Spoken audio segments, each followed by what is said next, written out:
बिहार सरकार जाति आधारित गणना करवा रही है। गणना का काम लगभग पूरा हो चुका है, लेकिन सियासत इस पर अभी भी बरकरार है। साथ ही बरकरार है जातीय गणना पर क्रेडिट लेने की होड़। अब ऐसे में सवाल उठता है कि क्या बिहार के सभी राजनीतिक दल 2024 के चुनाव में जाति आधारित गणना को ही मुद्दा बनाकर चुनाव लड़ने की तैयारी कर रहे हैं? इस रिपोर्ट में देखिए।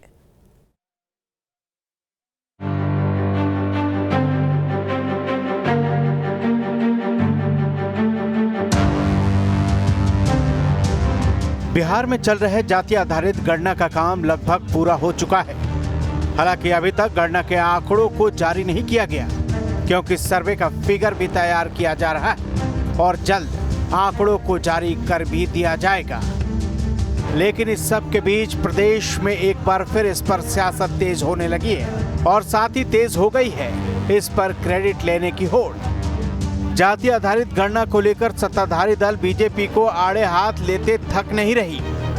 जहां जेडीयू और आरजेडी बीजेपी को घेरने की रणनीति बना रही है, क्योंकि सत्ता पक्ष जातिगत गणना को चुनावी मुद्दा बनाकर चलने की कोशिश कर रही है और जेडीयू बार बार सीएम नीतीश के इस फैसले को वंचित लोगों के आर्थिक और सामाजिक न्याय से जोड़कर देख रही है। साथ ही बीजेपी पर यह आरोप भी लगा रही है कि बीजेपी नहीं चाहती कि ये गणना हो और इसी वजह से बीजेपी इसमें अड़ंगा डाल रही है।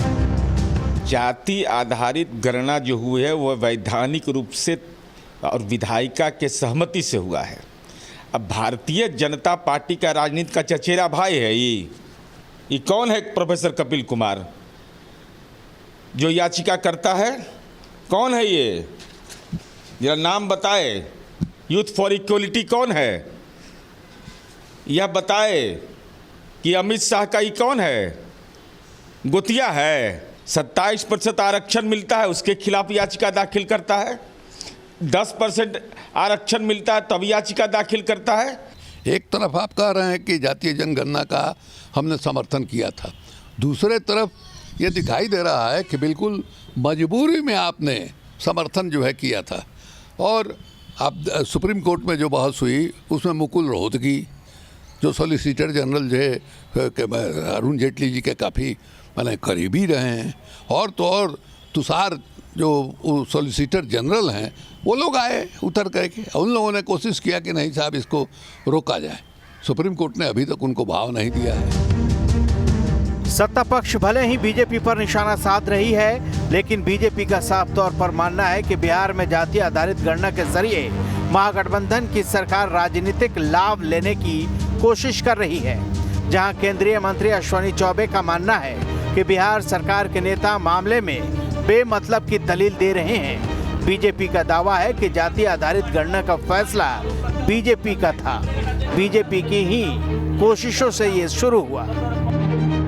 भाई देखो, हमने ही जिस समय हम दोनों हमारे साथ जब थे तो हमने जाति जनगणना का प्रस्ताव दिया था, और ये थोती दलील कर रहे हैं। थोती दलील जाति जनगणना का केवल ये नाटक कर रहे हैं, ये जनता को आपस में लड़ाने का काम कर रहे हैं। आप पूछिए, किसी मकान में जाता है, कहीं जाकर के पूछा है 90% के लोगों को, और अपने मन से आंकड़े बना रहे हो। बिहार में जाति आधारित गणना को लेकर सभी राजनीतिक दल अपने अपने हिसाब से राजनीति करने में लगे हैं। इस बीच जेडीयू बीजेपी के खिलाफ 1 सितंबर से पोल खोल अभियान शुरू करने की तैयारी में है, तो वहीं बीजेपी भी अब सरकार पर जल्द जातिगत गणना के आंकड़ों को जारी करने का दबाव डालने की कोशिश कर रही है। यानी जिस तरीके से जाति आधारित गणना पर राजनीति हो रही है, उसे देख ये कहना गलत नहीं होगा कि 2024 के चुनाव में सभी राजनीतिक दल इसे मुद्दा बनाकर चुनाव लड़ने की तैयारी कर रहे हैं। पटना से आदित्य झा के साथ bureau report, news state Bihar Jharkhand.